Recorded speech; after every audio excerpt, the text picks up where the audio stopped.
Hi friends, welcome to Jaya's garden. திரும்ப காமிக்கிறேன்னு சொல்லிவிட்டு நடிக்க வராதிங்க. இங்கே பாருங்களேன், வெள்ளரியோட இலைகள் வந்து சாதம் டிஃபன் வச்சு 2-3 இட்லி வச்சு சாப்பிட்றலாம் போலங்க. அவ்வளோ பெருசாக ஹெல்த்தியாக இருக்காங்க. இங்கே பாருங்களேன். அதனாலேயே உங்ககிட்ட நான் மீண்டும் வெள்ளரியை காமிச்சிட்டே இருக்கேன். ஒவ்வொரு கனவுலையும் பூக்கள், பெண் பூக்கள் அதிகமாக வருதா, ஆண் பூக்கள் அதிகமாக வருதுங்க.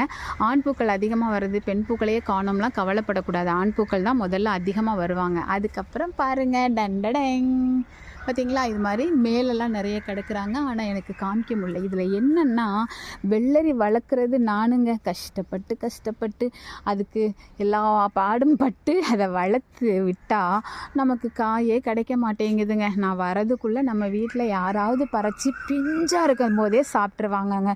ஒரே போட்டி தாங்க வீட்டில் மாடி தோட்டத்தில் பறித்து சாப்பிட்றதுல. உங்களுக்கு அந்த அனுபவம் இருக்குதான்னு சொல்லி